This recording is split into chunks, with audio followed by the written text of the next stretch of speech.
오늘 우리 로마서 7번째 시간입니다. 우리 지난번에 함께 나눴던 말씀 다시 한번 정리를 해보실까요? 2주가 지났기 때문에 좀 가물가물하시죠?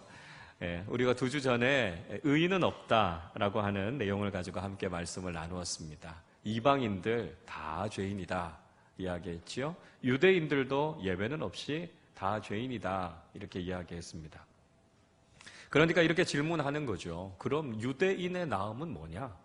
유대인의 유익은 뭐냐라고 질문합니다. 그 질문에 대해서 유대인의 나음은 하나님의 말씀, 즉 율법을 맡았다라고 하는 거죠. 그러니까 하나님의 말씀을 맡았다라고 하는 것은 굉장히 큰 특권이죠. 동시에 책임이기도 하다 말씀드렸습니다.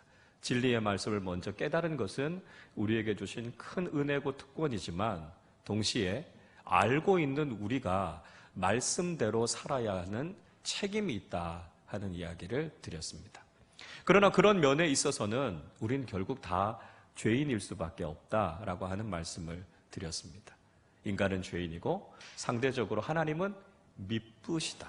하나님은 신실하신 믿을 만한 분이시다라고 하는 거죠. 그래서 인간이 믿지 못할 존재이기 때문에 하나님을 향한 하나님의 미쁘심도 패해지는 건 아니다 하는 말씀 드렸습니다. 예수 믿는 그리스도인인 우리지만 우린 부족하죠. 그러나 우리의 모습 때문에 하나님조차도 믿지 못할 분이 되는 것은 아니다라고 하는 말씀을 드렸습니다. 그리고 결국 그 하나님의 의로우심은 모든 심판, 모든 판단을 이기고 승리하신다 하는 말씀을 드렸습니다. 신정론이라고 하는 말씀을 드렸죠. 하나님은 의로우신 분이시고 하나님은 선하신 분이시다 하는 것을 우리가 인정하고 고백하지 않을 수 없다 하는 말씀을 드렸습니다. 성경은 하나님이 심판하시는 하나님이시다 말씀합니다. 누군가를 판단하고 누군가를 심판하려면 그분이 의로우신 분이 아니면 절대로 판단하고 심판할 수 없다는 말씀을 드렸습니다. 하나님은 완전하신 분이시고 하나님은 의로우신 재판장이시기 때문에 그분은 의로우시다 하는 말씀을 드렸죠. 자, 결국은 그래서 하나님의 의, 하나님의 진리 안에서 우리 인간은 정죄를 받을 것 같은데 오히려 우리가 구원을 얻게 된다 하는 말씀을 드렸습니다. 왜 그런가? 진리 앞에 서 있는 우리가 죄인이지만 그럼에도 불구하고 우리는 정죄를 받지 않고 구원을 받는 것은 하나님의 진리가 은혜와 함께 오기 때문이다 하는 말씀을 드렸습니다. 진리 그 자체가 우리를 찌르지만 그러나 은혜라고 하는 보자기에 쌓여져 있는 거죠. 그래서 마치 메스로 우리를 수술하는 것처럼 찌를 때는 아프지만 결국은 우리의 죄를 다 도려내고 우리를 치료하시고 우리를 회복시키시고 구원하시는 것이 바로 하나님의 진리라는 말씀을 드렸습니다. 그래서 죄인인 인간에게는 소망이 없습니다. 그래서 오직 의로우신 하나님, 그분만을 붙잡는 것이 우리에게 유일한 소망이라는 말씀을 드렸습니다. 자, 오늘 본문의 말씀을 통해서 사도 바울은 다시 한번 율법에 대해서 정리해주고 있습니다. 우리가 여러 차례 율법에 대해서 정리했기 때문에 이제 잘 기억이 되시리라고 생각이 됩니다. 먼저 이런 이야기를 합니다. 율법은 한계가 있다는 거예요. 율법의 한계가 뭐냐 하면 온 세상을 하나님의 심판 아래에 두게 한다 하는 것이 율법이 가지고 있는 한계입니다. 자, 오늘 19절 말씀을 우리 같이 한번 읽어보겠습니다. 우리가 알거니와 무릇 율법이 말하는 바는 율법 아래에 있는 자들에게 말하는 것이니 이는 모든 입을 막고 온 세상으로 하나님의 심판 아래에 있게 하려 함이라. 오늘 성경에 재미있는 표현이 나오죠. 율법이 모든 사람들의 입을 막는답니다. 그러니까 율법 앞에 서면 다 유구무언이라는 거죠. 입은 있지만 할 말은 없는 거예요. 왜요? 율법 앞에 서면 누구도 의롭다고 자신을 드러낼 만한 사람이 없으니까 율법 앞에서는 아무도 말하지 못하는 거죠. 그러니까 율법이 사람들의 입을 다 막는다 이렇게 이야기하고 있습니다. 그래서 결국은 율법 아래에 있다라고 하는 것은 온 세상이 하나님의 심판 아래에 놓일 수밖에 없다는 것입니다. 그러니까 이게 율법이 가지고 있는 한계라는 거예요. 한계. 자, 율법이 가지고 있는 기능도 있습니다. 그럼 율법이 우리에게 주는 유익은 무엇입니까? 여러 번 이야기했죠. 율법은 죄를 깨닫게 한다. 이게 율법의 기능입니다. 율법이 있기 때문에 우리가 죄인이구나 하는 것을 알게 된다라고 하는 것이죠. 자, 20절 말씀 같이 읽어봅니다. 그러므로 율법의 행위로 그의 앞에 의롭다 하심을 얻을 육체가 없나니 율법으로는 죄를 깨달음이니라. 바울이 계속해서 반복하고 있습니다. 율법으로 의롭게 되지 못한다. 반복은 중요한 거라고 말씀드렸습니다. 율법으로는 구원받지 못한다라고 하는 사실을 계속해서 이야기합니다. 율법을 통해서 알 수 있는 건 우리가 죄인이구나 하는 걸 깨닫게 되는 거죠. 그래서 비유적으로 이야기하면 율법은 꼭 거울 같습니다. 거울. 그래서 율법 앞에서 우리 자신을 비춰보는 거죠. 여러분, 거울 앞에서 여러분을 비춰보실 때 여러분 어떠십니까? 여러분의 모습에 이렇게 많이 만족이 되세요? 난 왜 이렇게 잘생겼을까? 난 왜 이렇게 예쁘지? 이 감당할 수 없는 미모. 여러분 이런 마음이 드십니까? 감사한 일이죠. 감사한 일입니다. 그러나 상당히 많은 분들은 사실 거울 앞에 서면 자기의 단점이 자꾸 보이죠. 특별히 가장 적나라하게 우리 모습을 보는 건 자고 일어나서 세면대 앞에 서서 내 얼굴을 볼 때 나도 놀라죠. 이게 누구야? 놀라게 됩니다. 거울이 우리 자신의 모습을 비춰주는데 우리의 외모도 그렇지만 만약에 그 거울이 우리의 속마음까지, 우리의 내면까지 전부 다 드러내서 보여준다면 여러분 어떠시겠습니까? 아마 상당히 괴로울 겁니다. 상당히 고통스러울 겁니다. 율법이 그렇다는 거예요. 우리 자신의 모든 더러운 것과 죄악된 것들을 다 보여주는 것, 그게 율법이다라고 하는 거죠. 그러니까 율법 앞에서는 의로울 수 없는 거예요. 율법을 지켜서 구원을 받을 수가 없는 겁니다. 그래서 우리는 율법 이외에 다른 구원의 길이 필요한 거죠.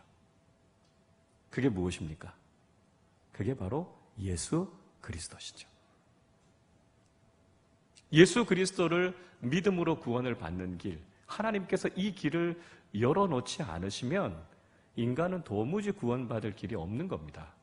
그래서 예수 그리스도라고 하는 하나님의 의, 그분을 통해서 구원받을 수 있는 새로운 길이 열리게 된 것이죠. 자, 그것이 바로 예수 그리스도 하나님의 의다. 사도 바울은 이야기하고 있습니다. 먼저 첫 번째 이렇게 이야기하죠. 예수님은 율법과 선지자가 증언한 하나님의 의, 하나님의 의다. 이렇게 선언하고 있습니다. 21절 말씀 같이 읽어보겠습니다. 이제는 율법 외에 하나님의 한 의가 나타났으니 율법과 선지자들에게 증거를 받은 것이라. 율법으로 안 되니까 율법 말고 다른 의가 절실하게 필요해지게 됐는데 그게 바로 예수 그리스도이시다라고 하는 거죠. 자, 로마서 10장 4절에서 사도 바울은 이렇게 이야기합니다. 그리스도는 모든 믿는 자에게 의를 이루기 위하여 율법의 마침이 되시니라. 이렇게 이야기하고 있습니다. 자, 그러니까 율법만 보고 있으면 그래, 우린 죄인이야. 율법은 끊임없이 우리를 향해서 죄인이라고 이야기합니다. 그래서 율법 앞에 서면 유죄. 그러니까 율법만 바라보면 절망밖에 없는 거예요. 그런데 율법의 제일 끝에 누가 서 계신다고요? 예수님이 계신다고요. 그래서 지금까지의 모든 율법의 조항으로 보면 우리는 죄인입니다. 우리는 사망이에요. 사형 선고예요. 그런데 제일 마지막에 예수 그리스도의 복음이 있지요. 그걸 통해서 우리가 무죄 이렇게 되는 겁니다. 그래서 예수님이 율법의 마침, 율법의 완성이 되신다. 이렇게 말씀하고 계신 거죠. 그러니까 율법만 있으면 죄인인 우리는 소망이 없습니다. 그런데 복음이신 예수 그리스도가 계시기 때문에 그분으로 하여금 우리의 모든 절망이 소망으로, 정죄가 구원으로 바뀌는 놀라운 역사가 나타나게 된 것이죠. 그러니까 율법을 완성하신 분, 율법을 마치신 분이 바로 예수 그리스도시다 말씀하고 있습니다. 이 예수님은 우연히 오신 분이 아닙니다. 그렇죠? 구약의 모든 율법과 선지자들을 통해서 이미 예언되어지신 분이 바로 예수님이십니다. 구약 전체의 주제, 한마디로 이야기하면 오실 메시아입니다. 오실 메시아. 신약의 주제 전체를 다 통틀어서 오신 메시아. 그분이 누구라고요? 예수 그리스도시죠. 그러니까 구약 전체는 메시아가 오실 것인데 그분이 바로 예수님이다. 그 이야기를 선지자들이 하고 있는 겁니다. 특별히 예레미야 23장 5절과 6절이 아주 정확하게 오늘 이 이야기를 증명해 주고 있는데요. 이렇게 말씀하지요. 여호와의 말씀이니라 보라 때가 이르리니 내가 다윗에게 한 의로운 가지를 일으킬 것이라 말씀합니다. 그러니까 다윗의 가문, 다윗의 혈통에서 메시아가 오실 것이다. 의로운 가지를 일으킬 것이다. 이렇게 말씀하죠. 그가 왕이 되어 지혜롭게 다스리며 세상에서 정의와 공의를 행할 것이며 그의 날에 유다는 구원을 받겠고 이스라엘은 평안히 살 것이며. 예수님이 오셔서 주시는 건 구원과 평안이라는 거죠. 그리고 그의 이름은 뭐라고요?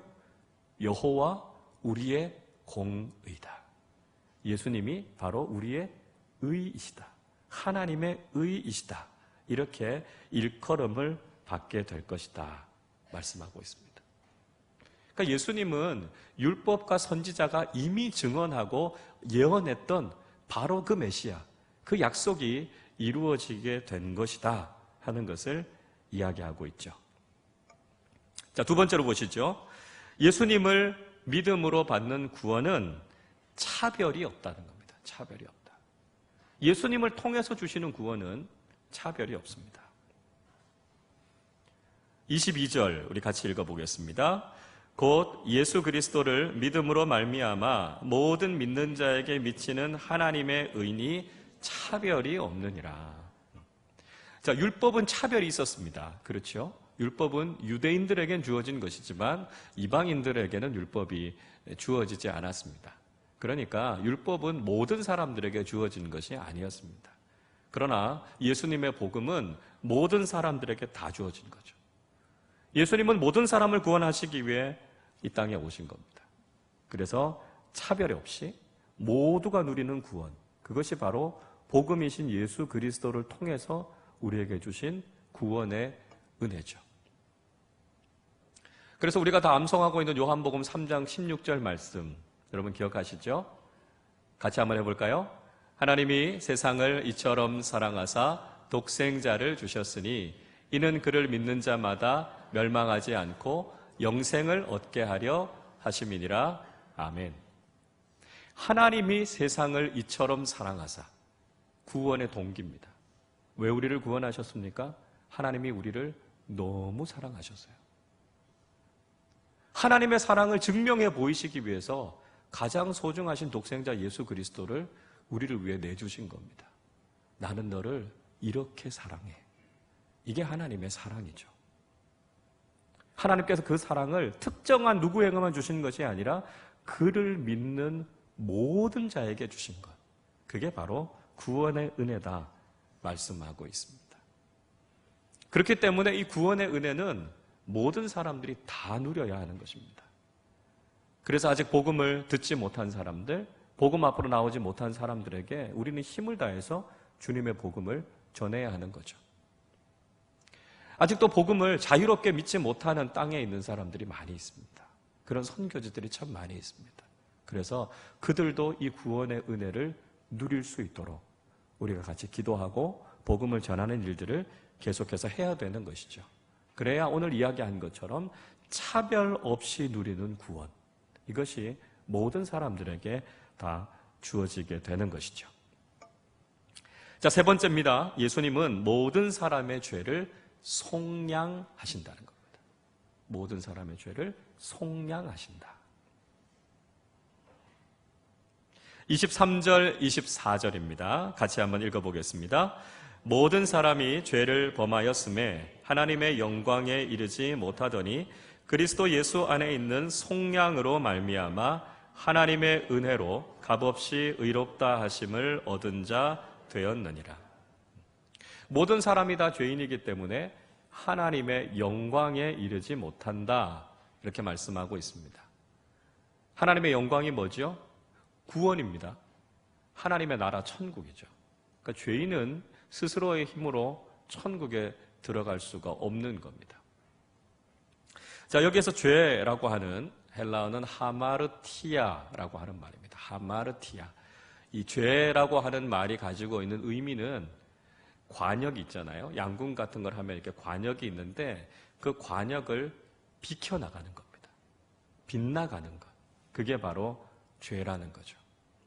그러니까 죄라는 것은 그 관역에 미치지 못하는 것도 죄지만 그 관역을 비켜서 넘어가 버리는 것도 다 죄라는 겁니다. 하나님께서 하지 말아라 라고 하는 것을 한 것, 그것도 죄죠. 그러나 그것보다 더 나아가서 하나님께서 해야 한다고 말씀하는 것을 하지 않는 것, 적극적으로 우리가 하나님의 뜻을 행하고 선을 행하는 것을 하지 않는 것도 역시 죄라는 것입니다. 그러니까 세상 사람들이 이야기하는 범죄만이 아니라 우리가 하나님과의 관계성 속에서 하나님을 기쁘시게 하는 그 뜻을 따라 살지 못하는 것, 그것도 역시 죄라는 것이죠. 그래서 그 죄라고 하는 관점에서 보면 모든 사람은 다 죄인일 수밖에 없다는 것이죠. 그래서 예수님께서는 죄인인 우리를 어떻게 해요? 속량해 주셨다, 이렇게 이야기합니다. 속량해 주셨다. 속량이라고 하는 것은 무엇으로부터 자유하게 하셨다는 겁니다. 죄로부터 우리를 자유하게 하신 거죠. 우리를 정죄로부터 자유하게 하신 겁니다. 우리를 얽매고 있는 것으로부터 자유하게 하신 겁니다. 이게 바로 속량이라고 하는 말의 의미입니다. 속량이라고 하는 의미를 좀 생각해 보면 예수님께서 십자가에서 달리셨을 때 하신 말씀을 좀 생각해 보면 됩니다. 예수님께서 십자가에 달리셔서 다 이루었다, 이렇게 말씀하셨죠. 다 이루었다. 이 헬라어 단어를 들어보셨을 텐데요. 텔레스타이라고 하는 말이 다 이루었다라고 하는 이야기입니다. 이 이야기는 값을 다 지불했다는 거예요. 값을 다 치렀다라고 하는 이야기입니다. 이건 원래 당시에 시장에서 쓰던 용어였습니다. 시장에서. 누군가 노예를 살려고 할 때 그 노예의 몸값을 지불합니다. 그리고 나서 텔레스타이 이렇게 이야기합니다. 나 이 노예의 몸값을 다 치렀으니까 그 노예를 이제 나한테 주십시오. 그 이야기가 텔레스타이라는 겁니다. 그러니까 죄값을 다 치렀으니까 이제 그 돈을 다 지불했다라고 하는 이야기입니다. 자, 근데 문제는요, 노예는 스스로 텔레스타이 이렇게 이야기할 수 없습니다. 왜냐하면 노예는 주인의 재산이거든요. 그러니까 노예가 아무리 많은 돈을 가지고 있어도 노예가 그 주인의 재산이기 때문에 노예가 가지고 있는 재산도 역시 주인에게 다 귀속이 되는 겁니다. 그러니까 노예는 스스로 자신을 속량할 수가 없는 거죠. 그래서 누군가 자유인이 와서 돈을 지불해주고 텔레스타이 이렇게 이야기해야 그 노예가 자유를 얻게 되는 겁니다. 마찬가지 죄인인 우리도 스스로를 속량할 수 없습니다. 죄 없이 신 예수 그리스도께서 우리를 위해서 죄값을 대신 지시고 텔레스타이 속량해 주셨을 때 우리는 비로소 구원함을 받게 되고 제사함을 누리게 된다는 것이죠. 그것이 바로 우리에게 주신 이 속량의 은혜입니다. 우리의 모든 죄값을 대신 지불하신 예수 그리스도의 구속의 은혜, 그것이 바로 속량이라고 하는 것이죠. 자, 네 번째 보시면 예수님을 통해서 주시는 하나님의 은혜는 값 없는 은혜입니다. 값 없는 은혜. 값싼 은혜가 아니에요. 값 없이 주신 은혜다 하는 것이죠. 24절 끝부분 다시 보시면 하나님의 은혜로 어떻게 해요? 값 없이 의롭다 하심을 얻은 자가 되었다. 이렇게 말하고 있습니다. 우리는 구원을 위해서 요만큼의 대가도 치른 적이 없습니다. 그냥 값없이 선물로 구원을 우리가 받은 거죠. 가만히 생각해 보면 우리 인생의 소중한 것들은 우리가 다 거저받지 않았습니까? 생명, 거저받은 거죠. 우리가 태어난다고 몸값을 지불한 적이 없습니다. 하나님께서 우리에게 생명을 주셨고 부모님을 통해서 우리가 생명을 얻게 된 거죠. 최근에 보니까 재밌는 이 신문 기사가 있었어요. 인도의 한 남성이 자신의 동의 없이 자신을 낳은 부모를 법정에 고소를 했다는 겁니다. 이건 그냥 우스갯소리로 한번 해볼 이야기지 실제로 이런 일들이 일어난 겁니다. 이걸 보면 참 인간의 마음이 얼마나 악한가 알 수 있죠. 자기 동의 없이 자기를 낳았다고 부모를 고소해요. 말도 안 되는 이야기죠. 감사해야죠. 우리에게 생명 주신 은혜, 얼마나 감사한 겁니까? 감사해야 되는데 그렇지가 못한 거죠. 자, 공기 거저 주신 거죠. 요즘처럼 이렇게 미세먼지가 심해지니까 우리가 마음껏 숨 쉴 수 있고 이 깨끗한 공기를 마실 수 있었던 게 이게 얼마나 큰 축복이었는가 하는 걸 우리가 깨닫고 느끼게 됩니다. 그래서 공기 거저 주신 거죠. 거저 주신 거. 그런데 정말 공기가 나빠지고 나니까 이게 정말 소중한 거구나 하는 걸 깨닫게 되는 겁니다. 햇빛 거저 주신 거죠. 우리에게 꼭 필요한 거죠. 식물이 성장하는데 햇빛이 필요합니다. 사람이 건강하게 살아가는데도 일광욕을 해야 되는 거죠. 그래서 영국같이 햇빛이 많이 안 나는 나라들은 사람들이 이렇게 피부에 곰팡이가 생긴다 그러잖아요. 그래서 이 피부 곰팡이 때문에 건강이 상하는 경우들이 많습니다. 그래서 해만 나면 일광욕을 하는 것이 이 피부에 있는 곰팡이를 없애기 위해서라는 거죠. 햇빛 거저 주신 건데 요즘 보면 일조권을 침해당한다. 그래서 그것 때문에 소송하고 이제 이런 거 있잖아요. 물 하나님이 거저 주신 건데 요즘은 우리가 잘 관리를 못하다 보니까 그거 우리가 비싼 대가를 주면서 사 먹어야 됩니다. 자, 여러분 잘 보십시오. 하나님은 정말 소중한 걸 우리에게 거저 주신 거예요. 선물로 주신 거예요. 그런데 우리가 그 가치를 잃어버리고 우리가 그걸 소중하게 생각하지 않으니까 우리가 얼마나 비싼 대가를 치르면서 살아야 됩니까? 구원. 이건 값으로 도저히 치를 수 없는 겁니다. 우리에게 너무나 소중한 것, 우리가 도저히 값을 치를 수 없기 때문에 하나님께서 우리에게 그냥 주신 거예요. 예수님께서 그 값을 다 치르시고 우리에게 주신 거죠. 구원은 이 세상을 다 줘도 바꿀 수 없는 겁니다. 그렇게 소중한 구원의 은혜를 우리가 누리게 됐다면 우리가 그 구원을 누리고 있는 것이 얼마나 기쁜 일입니까? 얼마나 감사한 일입니까? 그러니까 날마다 내가 나 같은 죄인이 구원받았다는 이 사실을 생각하면 감사하고 감격하지 않을 수 없는 거죠. 어떻게 기뻐하지 않을 수 있겠습니까? 세상의 그 어떤 것이 우리의 기쁨을 빼앗아 갈 수 있겠습니까? 우리가 다시 한번 이 사순절의 기간 동안 나를 구원해 주신 그 구원의 기쁨, 그 구원의 감격, 그 구원의 가치를 잊지 않고 살아가시는 우리 모두가 되실 수 있기를 바랍니다. 자, 다섯 번째 보시죠. 하나님은 예수님을 화목 제물로 세우셨다 하는 것입니다.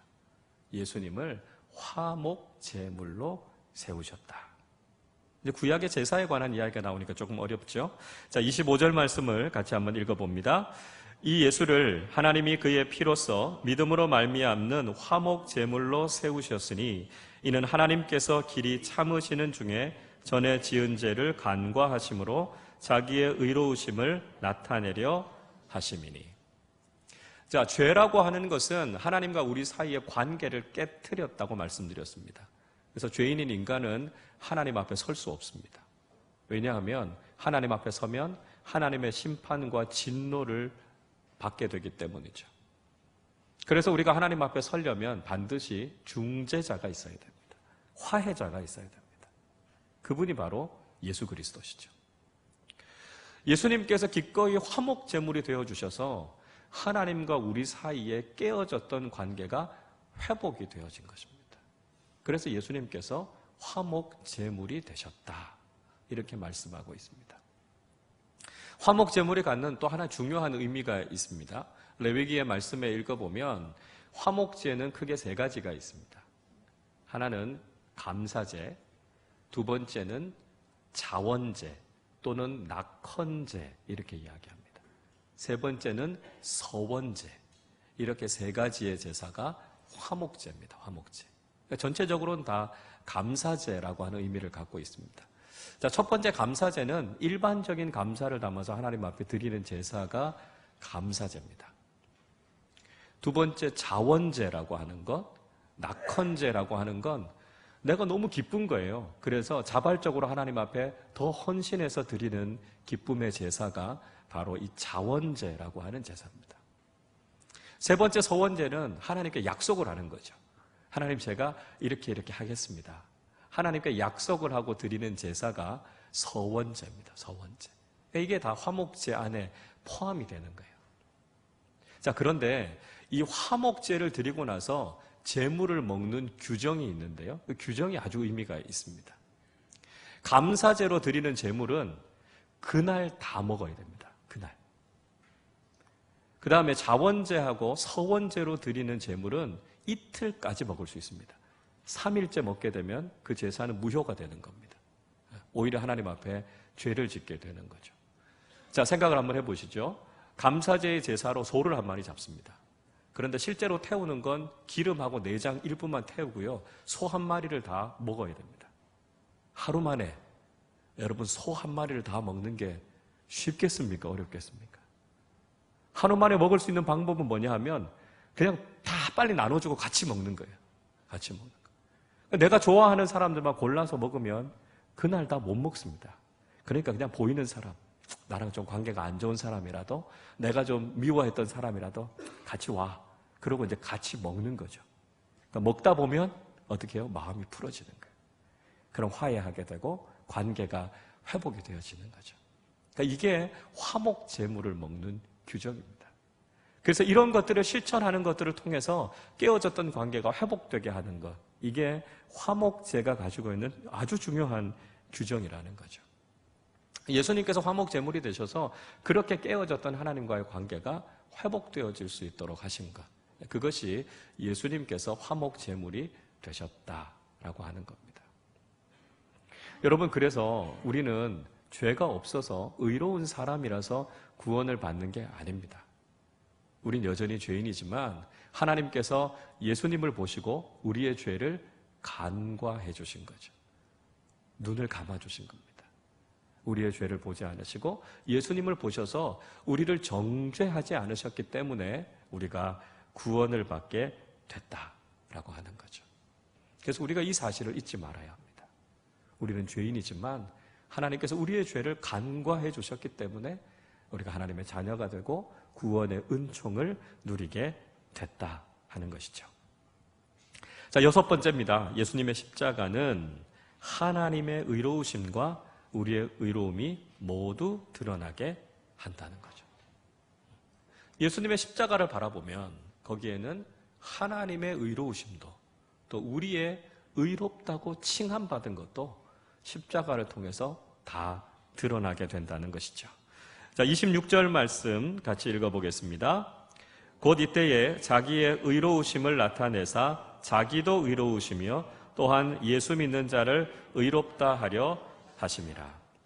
자, 예수 그리스도의 십자가는 하나님의 공의와 하나님의 사랑을 동시에 다 만족시켜주고 있습니다. 하나님의 사랑은 인간을 사랑해서 구원하셔야 되는 겁니다. 그러나 하나님의 공의는 죄를 벌하셔야 되고 죄인인 인간을 심판할 수밖에 없는 것이 하나님의 공의입니다. 그러니까 이게 하나님의 딜레마죠. 하나님은 인간을 사랑해서 인간을 구원하고 싶은데 인간은 죄인이란 말이죠. 그러니까 그 죄에 대해서는 심판하시지 않을 수 없는 것, 이게 하나님의 공의입니다. 이 하나님의 딜레마를 푸른 것이 바로 예수 그리스도의 십자가죠. 예수 그리스도의 십자가를 통해서 하나님께서 인간을 구원해 주셨습니다. 그리고 그 모든 심판을 십자가 위에 있는 예수님께 다 쏟아부으신 거죠. 그래서 우리가 구원을 받게 된 것입니다. 예수님의 십자가를 바라보면 하나님의 사랑, 하나님의 공이 완전히 실현이 된 것이죠. 그래서 하나님은 의로우신 하나님이시구나 하는 것을 알게 되는 것이죠. 동시에 십자가를 바라보면 우리도 의롭게 됐다는 것을 알게 됩니다. 우리가 예수님의 구속의 은혜로 인해서 의롭다고 인침을 받았기 때문에 우리가 구원함을 받게 된 것이죠. 그래서 예수님의 십자가는 하나님의 의로우심과 우리의 의로움을 모두 다 충족시켜주는 유일한 통로가 된다 하는 것입니다. 그래서 율법이 하지 못한 일을 예수 그리스도를 믿는 믿음을 통해서 이루게 되는 것이죠. 율법이 완성하지 못한 일을 예수 그리스도를 믿는 믿음으로 드디어 완성하게 되는 것이죠. 그래서 믿음은 율법을 굳게 세운다. 이렇게 사도 바울은 선언하고 있는 것입니다. 첫 번째 이런 얘기하죠. 행위나 율법을 자랑하지 말라 이야기합니다. 27절 보십시오. 그런즉 자랑할 데가 어디냐 있을 수가 없느니라. 무슨 법이로나 행위로냐 아니라 오직 뭐라고요? 믿음의 법이라고요. 믿음의 법. 그러니까 율법을 지키는 행위도 우리가 자랑할 건 아무것도 없다는 겁니다. 우리 스스로에게는 자랑할 수 있는 거리가 아무것도 없는 것이죠. 우리가 오직 붙잡을 수 있는 건 믿음밖에 없다는 거예요. 믿음. 예수 그리스도께서 우리를 위해 행하신 그 복음을 믿는 것, 그것 말고는 우리가 자랑할 것이 없다는 거죠. 그래서 고린도전서 1장 29절에서 이야기합니다. 이는 아무 육체도 하나님 앞에서 자랑하지 못하게 하려 하십니다. 나는 자랑할 게 없는 거예요. 나는 내세울 게 아무것도 없는 거예요. 고린도전서 1장 31절이 말씀합니다. 기록된 바 자랑하는 자는 주 안에서 자랑하라 함과 같게 하려 함이라. 무엇을 자랑합니까? 주님만 자랑하는 거예요. 주님 안에 있는 십자가를 자랑하는 거예요. 주님 안에 있는 구원의 은혜를 자랑하는 거예요. 우리가 자랑하는 건 우리 자신이 아니라 바로 우리를 구원하신 예수 그리스도이신 줄로 믿습니다. 주님만 자랑하는 우리 모두가 되실 수 있기를 바랍니다. 자, 두 번째, 그래서 오직 믿음으로 의롭다함을 받는다 이야기하고 있습니다. 28절 말씀 같이 읽어보죠. 그러므로 사람이 의롭다 하심을 얻는 것은 율법의 행위에 있지 않고 믿음으로 되는 줄 우리가 인정하노라. 오직 믿음밖에 없다는 거예요. 오직 믿음으로만 우리가 구원을 받는다는 사실을 다시 한번 확인하고 있습니다. 마틴 루터가 이 사실을 다시 한번 확인하지 않습니까? 카톨릭의 모든 수행, 모든 고행을 다 해봤지만 루터의 마음속에 평안이 없었습니다. 기쁨이 없었어요. 그런데 로마서 1장 17절에 있는 이신칭의의 복음을 발견하고 비로소 평안을 얻게 됩니다. 그리고 이 로마서 3장에서 오직 믿음으로를 발견하게 되죠. 그래서 종교개혁의 슬로건 중에 솔라 피데, 오직 믿음으로라고 하는 슬로건을 붙잡게 된 것이죠. 자, 세 번째, 하나님은 유대인의 하나님과 동시에 이방인의 하나님이시기도 하시다라고 하는 겁니다. 29절 30절 보니까요, 하나님은 유대인의 하나님이기도 하고 이방인의 하나님이기도 합니다. 할례자도 믿음으로 구원을 받고 무할례자도 믿음으로 말미암아 의롭게 되는 것이죠. 이방인이나 유대인이나 할례자나 무할례자나 모두가 다 차별 없이 누리는 구원, 그것이 바로 하나님께서 주시는 구원이라는 것이죠. 디모데전서 2장 4절에서 사도 바울이 이런 이야기합니다. 하나님은 모든 사람이 구원을 받으며 진리를 아는 데에 이르기를 원하시느니라 이야기합니다. 하나님은 모든 사람이 다 구원받기를 원하신다는 거죠. 이건 분명히 사도 바울의 개인의 경험에 비추어서 하는 이야기입니다. 누구보다 구원에서 가장 멀리 떨어져 있었던 사람이 사도 바울이죠. 모든 사람이 다 구원받아도 아마 사도 바울만큼은 구원받지 못할 것이다. 많은 사람들은 그렇게 생각했습니다. 그러나 그가 다메섹 도상에서 부활하신 예수 그리스도를 만나서 그가 구원을 받고 예수 그리스도의 사도가 된 거죠.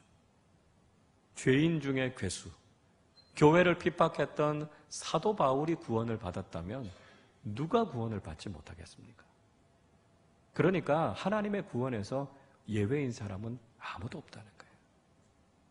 누구나 다 하나님께서 구원하시길 원하시는 하나님의 백성이라는 사실을 잊지 말고 우리가 그 사람의 구원을 위해서 기도하고 전도하는 일을 포기하지 말아야 한다는 것입니다.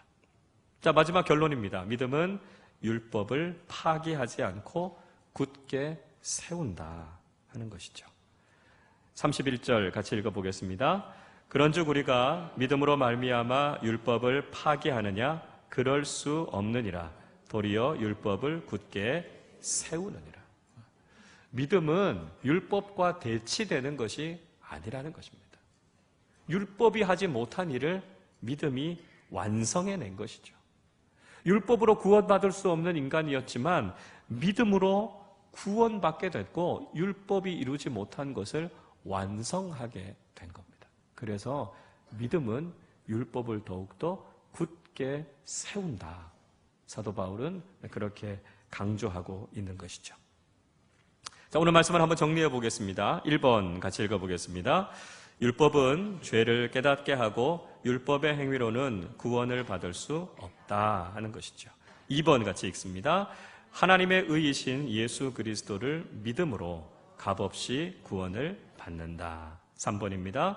믿음은 율법을 폐기하지 않고 굳게 세운다. 그렇습니다. 하나님 앞에서 그 누구도 의로운 사람이 없죠. 하나님의 법 앞에서 누구도 의롭다고 말할 자격이 있는 사람 아무도 없습니다. 그러나 하나님께서 우리에게 값없이 주신 이 구원의 은혜를 믿음으로 받아들임으로 우리가 바로 이 자리에 구원받은 하나님의 자녀로 서 있게 된 것이죠. 이 놀라운 은총, 이 놀라운 구원의 은혜에 늘 감사하고 감격하며 살아가는 우리 모두가 되실 수 있기를 주님의 이름으로 축복합니다.